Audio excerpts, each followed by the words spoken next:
Yes, good morning. Hopefully the road isn't too loud this morning. Today's video is about sexual performance anxiety help, what to do. So what to do if you're experiencing it. Particularly focused on psychological performance anxiety, which mostly it is the majority of the time.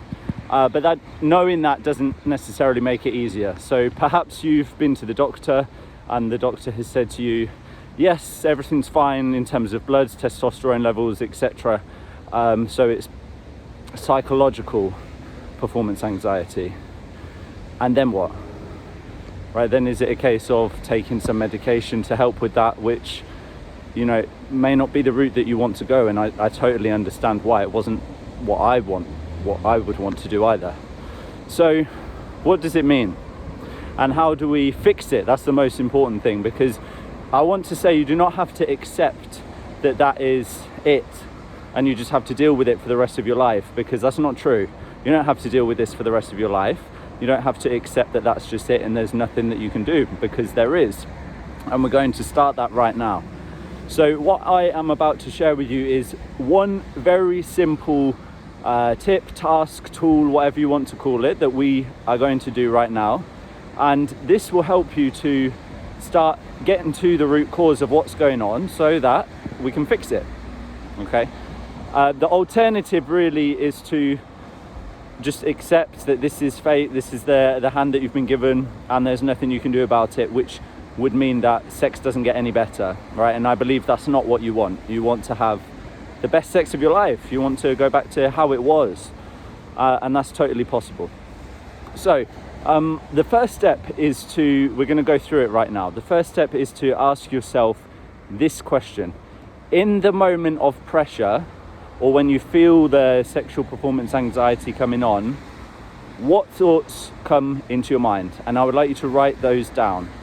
Okay, so it may be things like, what if I can't get hard? What if I can't stay hard? What if they don't want me? What if I'm not good enough? I want you to write down as many of the different thoughts that you can consciously replay in your mind when that situation comes about. Okay, so that's step one.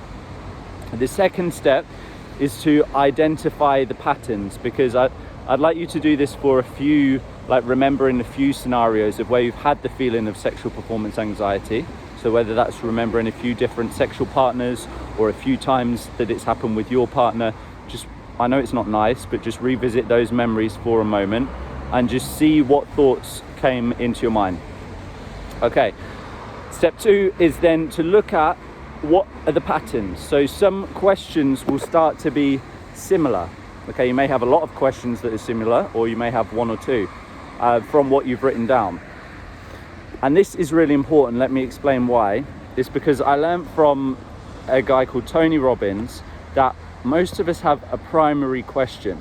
And my adaptation on this is, okay, so in the moments of pressure, what is the question related to performance anxiety that we're asking ourselves the most? And that starts to open the door for what's going on. What do we need to then address? What I mean by that is, what's behind this question? What is the thing that is making this question come up that we need to get to the root of, to be able to change the question? Because when we change the question, that's when everything changes. So just to recap, first step is I'd like you to revisit a few times in your mind, just go back to those memories when you felt that feeling of sexual performance anxiety. And I'd like you to write down what questions do you remember come up, what is in your mind. And do that for 2 or 3 memories. You know, go back, visit them, do that for 2 or 3 memories. Step 2 is to start to spot the patterns. What are the common questions that are coming up? Perhaps there's one that comes up the most, but look for those 1, 2 or 3 questions that are coming up the most. Step 3, I would like you to email me what your primary question is, or what the common questions are that are coming up. Okay, below in the comments you will see my email address.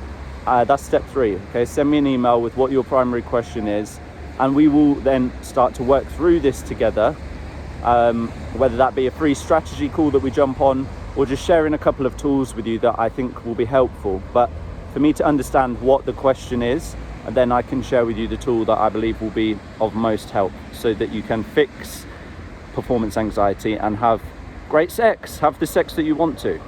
Okay, so it's time to go and do this. And how you will know this is working is you will start to spot patterns in those questions that you ask yourself in the moment of feeling sexual performance anxiety. Okay, thank you.